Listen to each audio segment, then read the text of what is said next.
184번 조사, 증거는 안 가져가고 불기소. 청문회에서는 검찰의 압박 수사와 조작 의혹이 정면으로 제기됐습니다. 증인들은 협박과 회유가 있었다고 주장했고, 금감원이 확보한 핵심 자료조차 검찰이 일부러 가져가지 않았다는 증언까지 나왔습니다. 과연 이 사건의 진실은 무엇이었을까요?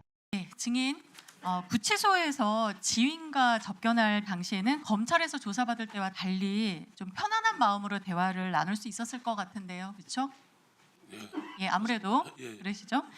증인은 오늘 오전에 검찰이 주변 인사들을 마구잡이로 조사하면서 협박 내지 압박을 했다는 취지로 진술했는데요, 맞죠? 주변 지인들 압박했다 말씀하셨잖아요. 그렇죠? 400명 정도 받은 것 같습니다. 예, 맞습니다. 그리고 증인의 접견 녹취록에도 그런 정황이 곳곳에 보여요. 지금 PPT인데요.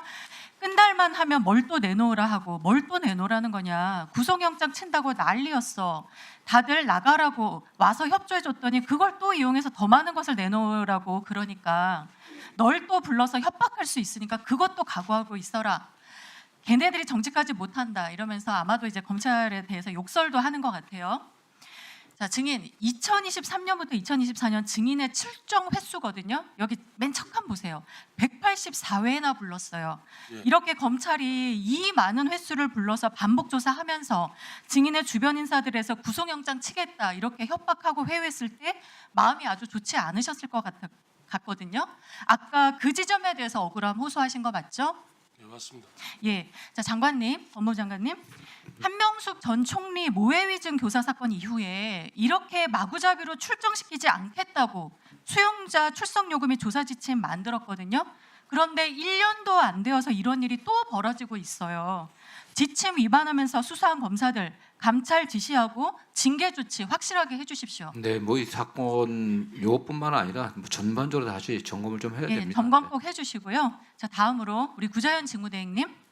제가 지난번에는 검찰이 공범 쪼개기 기소를 통해서 이재명 지사를 향해서 유죄를 빌드업해가는 그 과정을 한번 지적을 했었는데요. 오늘은 검찰이 쪼개기 기소를 통해서 공범들에게 어떻게 면죄부 주었는지 한번 보겠습니다. 자, 수원지검은 2022년 11월 16일 금융강도원에게 쌍방울그룹 불공정 거래 관련 정보사항 제공이라는 공문을 보냅니다. 자본시장법 위반 혐의에 대해서 자료 분석해서 회신해달라 그런 내용이고요. 자, 조사를 마친 금감원은 2달 뒤에 수원지검에 방문해서 조사 결과를 설명합니다. 이후에 수원지검은 추가 조사를 요청했고 금감원도 제공하기로 했고요. 또 압수수색 영장으로 조사 자료 제공하고 조사를 종결하기로 합의까지 했습니다. 이후에 검찰이 7월 17일 금감원에 증거인멸 등 우려를 표하면서 긴급조치를 요청하고요. 금감원은 이 취지대로 8월 11일 금융위에 쌍방울, 비비안, 광림 등에 대해서 불공정 거래 사건 긴급조치 요청을 했어요. 증권선물위원회도 바로 다음 날 검찰의 긴급조치로 자본시장법 위반 혐의자에 대해서 홍보도 합니다. 이게 이제 증선위의 쌍방울 주식에 대한 긴급조치 결과 보고서인데요. 보시는 대로 주요 혐의사항, 부정거래 금지 위반, 대량 보유 보고 의무 위반, 주요사항 보고서, 제출 의무 위반 등 상세하게 들고 있어요. 지금까지 보면 굉장히 정상적인 프로세스로 보입니다. 그런데 대행님, 네. 검찰은 어떻게 했습니까? 자, 2023년 2월 우선 낮은 형량인 전환사채 관련 허위공시 혐의만 일단 기소를 한 상태였거든요. 정작 그런데 패스트트랙까지 요청한 이 자료들에 대해서 2년이 지난 2025년 1월에 모두 불기소 처분했습니다. 불기소 이후 요지를 제가 좀 봤어요. 대부분 사유가 증거 불충분이에요. 대행님, 네. 당연히 억울한 기소가 있으면 안 되고요. 그렇죠? 기소는 증거에 의하는 게 맞습니다. 유죄 입증 의무도 검사에게 있어요. 그런데 이 사건에서는 왜 이렇게 증거가 불충분했던 거죠? 자, 영상 한번 보시죠. 그래서 금융감독원은 2023년 8월 앞서 말씀드린 패스트트랙 절차를 통해서 검찰에 혐의 사실에 관한 증거 자료상을 포함해서 조사 결과를 통보한 바 있습니다. 그러나 정작 검찰은 금감원이 조사한 유죄의 증거로 사용될 자료들을 가져가진 않았습니다. 자, 우리 금감원장님 말씀이에요. 대행님, 검사들이 자료 가져갔습니까? 안 가져갔습니까? 설명을 간담으로 좀 대표해 주십시오. 설명을 좀 이따가 제가 시간 예, 드리겠습니다. 나중에 설명드리겠습니다. 자, 자료를 갖고 가지 않고서 처분 사유에 금감원으로부터 추가 자료를 받지 못해서라는 사유들을 불기소 이유 곳곳에 적은 것도 저는 좀 황당하더라고요. 자, 법무부 장관님, 예. 검찰이 있는 증거 자료도 안 가져가고서 증거 불충분으로 대부분 불기소한 이 상황, 검찰이 어떤 의도가 없다면 이런 일이 일어날 수 있을까 싶고요. 우리 청문회에서 방용철 증언으로 검찰과의 거래 정황도 드러났거든요. 이것도 영상 잠깐 볼게요. 시간이 가면 영상이 안 나옵니다. 네, 제가 말씀드리겠습니다. 여기 보면 15층에서 자본시장법 조사 받을 때 어마어마한 프레셔, 그러니까 압박이 있었고, 진짜 13층에서 이화영 증인께서 약간 협조가 되고 좀 온도가 좋으면 15층 분위기가 좋고 이런 진술 나왔거든요. 이 증언 내용에 비춰보면 쌍방울 공범들이 이화영 진술 모의 과정에서 회의 협박해서 검찰이 원하는 방향으로 진술을 받아내자 나머지 혐의는 없는 것으로 만들어준 것 아니냐, 이런 의심이 지금 든다는 거거든요. 다만 이 금감원 자료누락 경위, 불기소 처분 경위, 이거 정말로 즉각 감찰 지시하셔야 됩니다. 네, 뭐 이건 수사가 될 것으로 알고 있습니다. 네. 네, 직무대행님 죄송하지만 제가 한 가지만 여쭤볼게요. 이거 정말 제가 오늘 꼭 확인하고 싶어서 그런데요. 검사들이 모두 인간할 때 선서하죠. 그렇습니다. 네, 나는 불의의 어둠을 걷어내는 용기 있는 검사, 힘없고 소외된 사람들을 돌보는 따뜻한 검사, 오로지 진실만을 따라가는 공평한 검사, 스스로에게 더 엄격한 바른 검사가 되겠다. 제 가슴을 울리는 문장들인데요. 오전과 지금까지 살펴봤듯이 검사들이 이 몇 년간 벌여온 이런 모든 일들이 과연 이 선서 내용에 부합합니까? 장관님, 그리고 법무부는 이런 일들이 수년 동안 벌어질 동안 도대체 무엇을 했는지 저는 정말 너무나 안타깝습니다. 저도 그게 참 답답합니다. 참담합니다. 네, 그래서 직무대행님과 지금 장관님, 이 조사 과정, 국정조사 과정에서 드러난 이 모든 위법적인 행위들에 대해서 어떤 조치하실 건지, 그리고 아까 대행님 하신 말씀이 있다고 하셨는데 그 말씀 한 말씀씩 부탁드립니다. 네, 제가 뭐 여러 차례 반복해서 말씀드리는데, 어떤 국정조사 오늘까지의 결과들 종합하고 그동안 저희들이 인권침해 TF라든가 법무부 자체 특별점검팀에 나타난 어떤 여러 가지 정황들을 종합해갖고 뭐 전반적인 여기 지금 나타난 사건뿐만 아니라 과거 검찰의 수사 행태라든가 수사 과정에서의 부적절한 행태에 관련해서는 종합적인 점검을 하고 대책을 세워야 될 것으로 보고 있습니다. 신속하게 부탁드립니다. 네. 대행님 예, 아니, 다른 부분은 아니고요.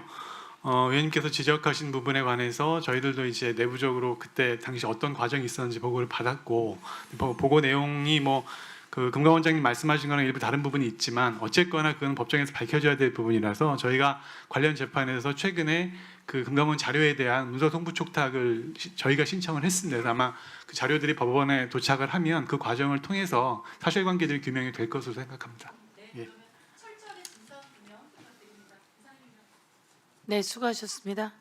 다음은 신동욱 의원님은 아까 하셨고 송석준 의원님 안 계시는군요. 이 기회를 놓치다니. 다음은 이용우 의원님 질의해 주십시오. 네, 이용우 의원님 질의해 주십시오. 네, 시간 멈춰주시고 우리 이찬진 금감원장님 이쪽으로 좀 나와주시고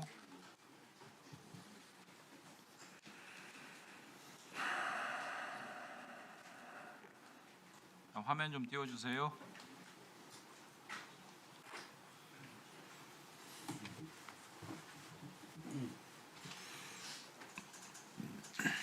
예, 증인 보시는 바와 같이 지난번 현장 조사도 다녀왔고 이번 국정조사에서 많이 문제됐던 쌍방울 관련한 여러 가지 그 주가 조작, 불공정 거래 등등에 대한 조사 과정인데요. 이렇게 일련의 과정들이 좀 진행이 됐습니다.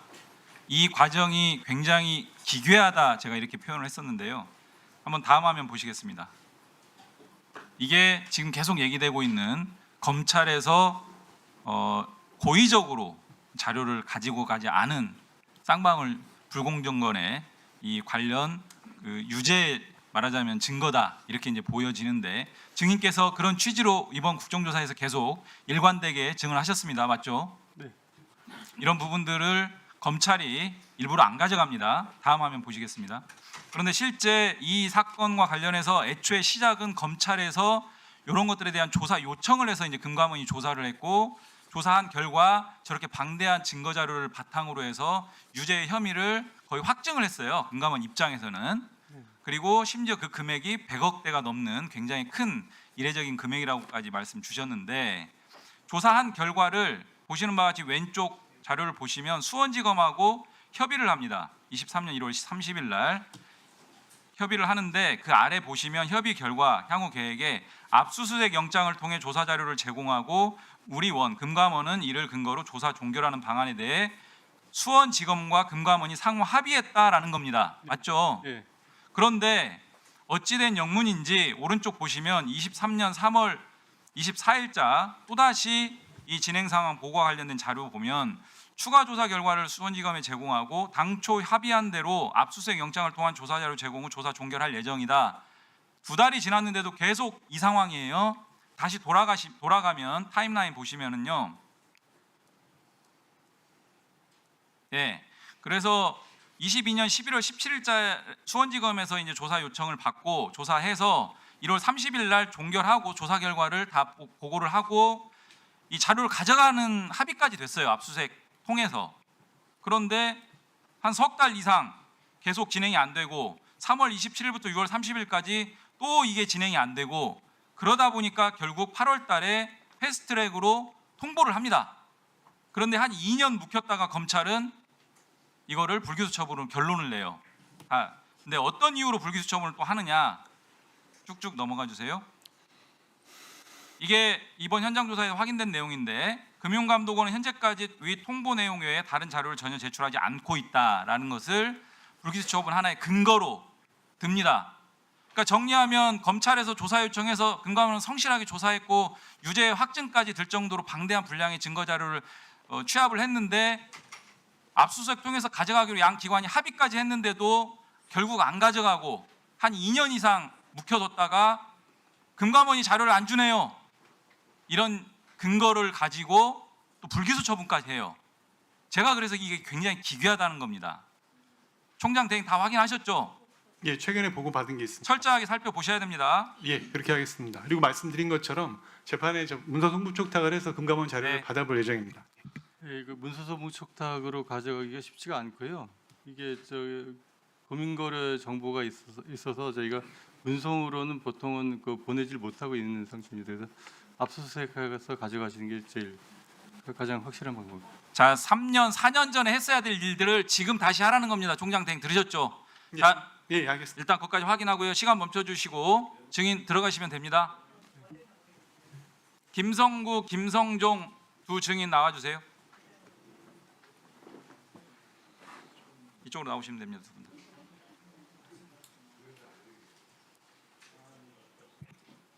김성구 증인 아까 증언했던 내용 간단하게 확인할게요. 2022년 6월 10날 김태호 국가안보실 1차장이 주재하는 회의에 참석 두 분을 하셨는데 그때 당시 김태호 1차장이 국방부에서 마련해간 보도자료 초안을 삭선을 하고 거기다가 기재한 수정 문구가 뭐였다고 그랬죠?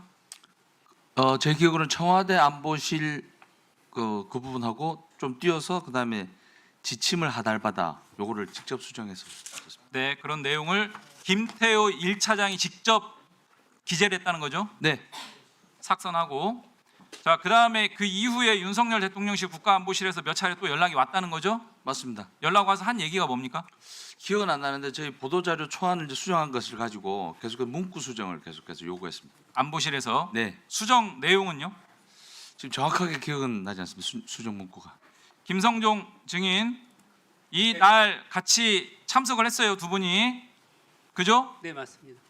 그 김성구 증언 내용 들으셨죠, 지금? 네, 이 내용 인지하고 계시죠? 그 당시 상황?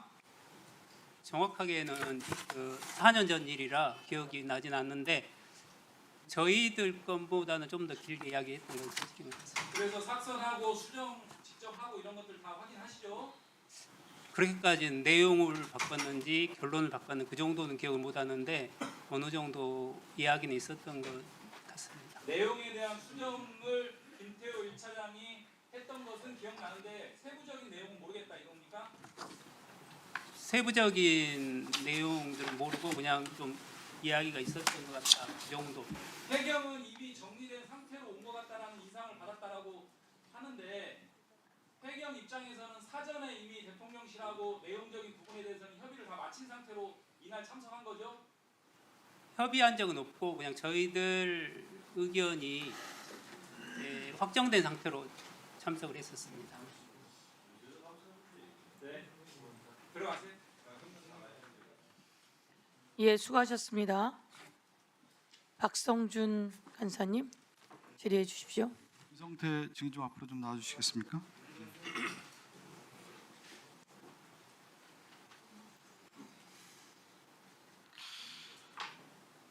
제가 오늘 김성태 증인을 처음 뵙습니다. 네, 영화보다 더 영화 같은 인물 같아요. 오늘 보니까요. 제가 그 오늘 오전 증인의 말씀 듣다 보니까 속죄하고 있다 이런 말씀을 쓰셨거든요. 속죄하고 있다. 그 속죄하고 있다라는 게 어떤 뜻인가요? 제 자신이 많이 부족했던 뭐 이런 부끄러웠던 거 이런 것들 속죄하고 있다는 말씀입니다. 예. 그 김성태 증인의 가까운 분 두 분을 꼽으라고 하면 방용철, 조경식 부회장 이렇게 꼽을 수 있을까요? 방영철하고 오래된 친구지만 뭐 조경식 형도 오래됐지만 자주 보지를 못하는. 예. 근데 조경식 부회장은 지난번에 이 청문회에 나와서 해외 출장을 가면은 김성태 회장과 같은 스위트룸을 같이 쓰면서 투숙한다 이런 말씀을 했거든요. 맞습니까? 필리핀에서도 같이 투숙을 했다고 얘기했거든요. 같이 잔 적도 있고 안 잔 적도 있고 그런 거. 예. 방용철 씨하고는 같이 잡니까? 방을 같이 쓰진 않고요. 그렇죠. 예. 그러면 우리가 상식적으로 생각할 때 누가 더 가깝다고 생각할까요? 방용철보다 조경식이 더 가깝다고 생각하지 않을까요? 비교할 수 방영철 비교할 수는 없다고 하더라도 같이 투숙하고 방을 쓴다고 했을 경우에 가까운 사람하고 쓰죠. 근데 조경식 부회장은 필리핀에서 이혼함을 보지 못했다고 얘기했고요. 예. 방용철을 이혼함을 봤다고 했습니다. 가장 가까운 분인데. 근데 지금 말씀드린 것처럼 조경식 회장은 같이 방을 써요. 친구들하고 같이 방 쓰면 있는 얘기 없는 얘기 다 하죠. 그 정도로 가까운 사이 방에 쓰긴 아닙니까? 썼는데 같이 뭐 24시간 있었다 이건 아닌데. 그러니까 제가 얘기한 안 것처럼 됩니다, 지금. 방용철 회장보다 조경식 회장이 가까운데 조경식 회장은 보지 못했다고 얘기했고 방용철은 봤다고 얘기하는 거 아니겠습니까? 그럼 누구 말을 더 우리가 신뢰하냐면 방을 같이 쓰고 아주 가까운 사람 얘기를 신뢰할 수밖에 없는 것이죠. 방영철은 저랑 같이 일을 30년 했고요. 예. 저 조경식 제가 상식적 수준을 얘기하는 회장이 거예요. 아닙니다. 예. 조경식이 그냥 방을 같이 쓰고 그저 아니, 필리핀에서 같이 호텔에 투숙했다고 하면 이런 얘기 저런 얘기 다 할 수 있는 것이고 또 하나 우리가 이제 측근이라고 얘기했을 경우에 이 사람들이 왜 이런 얘기를 할까 또 따져볼 수 있잖아요. 가신들이잖아요. 가신들 쉽게 얘기하면 가신들의 경우가 두 가지의 필요 충분히 조건 갖췄을 때 그 사람의 이제 준술들이 이루어지는 거고 적대 세력과 결탁한다 이렇게 얘기를 해요. 그게 뭐냐면 내가 모시고 있는 주군이 상당히 어려울 때, 몰락할 위기가 있을 때, 그리고 자신의 안위의 위기가 올 때, 이 두 가지가 충족이 되면 적대 세력과 연합과 결탁한다. 이게 보통의 생각의 수준이죠. 근데 방용철은 우리가 상식적으로 또 얘기를 해보면 수사를 받아요. 이화영과 같이 공범인데 외환거래법, 국가보안법 다 집행유예 받는데 이화영은 7년 8개월 받습니다. 그러면 우리가 또 생각을 해보자고요. 그러면 방용철은 검찰과 결탁했다 이렇게 생각하죠. 그렇게 생각하지 않습니까? 우리 김성태 증인? 답변해도 됩니까? 예, 간단하게 해주십시오. 이화영 부지사님은 뇌물이 6년이고 양갈법 1년 6개월입니다. 실제 아니 제가 그런 말씀드리는 얘기가 게 상식적으로 국가보안법이 됐든 외환거래법이 됐든 이렇게 유증한 수사를 받았는데 예. 검찰에서 다 집행유예를 풀어줬잖아요. 그러면 방영철은 뇌물 혐의로 받은 걸 제가 주범이 됐고 방영철 하범돼서 집행유예를 풀어줬다는 얘기 있고 또 하나는 우리가 얘기하는 안보수도 그렇고 이화영도 그렇고 상당히 이제 문제 뭐냐면 검찰 입장에서 약점을 잡아서 수사를 했다라고 좀 볼 수밖에 없어요. 그러니까 왜 우리가 2023년 5월 17일 날 이 얘기를 많이 하냐면 그 당시 5월 17일 비포 애프터가 달라요. 가장 다른 이유가 뭐냐면 이화영의 진술이 바뀌는 거예요. 이화영이 뭐가 바뀌냐면 그전에는 박상영 검사가 얘기하더라도 협조를 하지 않아요. 근데 협조를 언제 하냐면 5월 17일 날 협조해서 경기도지사에게 보고를 했다라고 정도면 되겠냐? 그러니까 그 정도면 되겠다라는 답변이 오고 5월 20일 날 김성태 회장이 어떤 얘기를 하냐면 지들이 수원지검이 원하는 대로 됐으니까 더 이상 많이 괴롭히고 그런 일은 없을 것 같아. 어제 좀 나아졌어. 이화영이가 어제 좀 다 얘기해가지고 난리 났지. 그것들 수원지검 다 좋아가지고 딱 악의가 맞는 거예요. 5월 17일 날은 그런 날인 거예요. 저희가 왜 연어냐 술이냐 이 얘기도 있고 본질은 뭐냐. 5월 17일 날 이화영의 진술이 바뀌면서 아까 얘기한 자신의 안이 이 문제가 되니까 적대 세력이 검찰과 결탁하는 시점이 언제냐? 5월 17일이라는 겁니다. 이화영 부지사가 그날 바뀌는 거예요. 이거를 명확하게 우리 김성태 증인이 알아야 되는 겁니다. 왜 김성태 증인과 가까웠던 사람들이 제가 하나만 마지막 드릴게요. 지금 김성태 증인은 어떤 얘기를 하냐면 이재명 지사를 모르는다는 거예요. 한 번도 본 적이 없잖아요. 예. 근데 본 적이 없는 사람한테 대신해서 돈 갖다 줍니까? 맞죠. 국민들이 바라볼 때. 한 번도. 뭐냐면 그 사람들이 모시고 있는 사람이 누구냐에 따라서 그 사람을 알고 싶어 하죠. 야, 그 사람 꼭 소개시켜줘. 내가 그 사람과 담판을 해야 돼. 이게 상식적 수준이에요. 근데 김성태 증인은 한 번도 본 사람이 없는 사람에게 대신 대북 비용을 줬다. 대납했다. 누가 믿을 수 있겠어요? 거기에 뭐가 있냐? 검찰은 김성태 증인의 가장 약한 무리인 이화영, 황영철, 안보수의 약점을 잡았어요. 그래서 뭐냐? 아까 제가 얘기한 결탁을 하는 겁니다. 적대 세력과 결탁. 그것을 검찰이 회유와 압박을 통해서 했다라는 게 이 사건, 쌍방울 사건의 핵심이라는 얘기입니다. 김성태 증인. 제가 이거 연구 많이 하고 공부해서 딱 결론 내린 거예요. 김성태 증인 이 얘기를 벗어날 수가 없는 겁니다. 한번 얘기해 보십시오. 의원님 말씀에 동의하지 못합니다. 어떤 부분에 동의하지 마. 한 번도 본 사람이 없는데 아니, 배신합니까? 방영철이 검찰하고 딜할 것도 없고요. 방영철이는 단순한 뇌물 공여자였습니다. 제가 지시해서 돈을 줬다고 이화영 씨 뇌물 줬다고 해서 방영철은 집행유예 받은 거고 저는 그걸 실형을 2년유를 받아야 했습니다. 지금. 그 부분이 설득이 안 되는 거예요. 지금 김성태 증인이 그렇게 얘기하고 방영철 오늘 왜 안부수 안 나오고 그랬어요. 제가 얘기한 것처럼 김성태 증인의 가장 약한 고리는 안부수, 방영철 일관되게 그 진술을 할 수밖에 없는 겁니다. 지금. 됐습니다.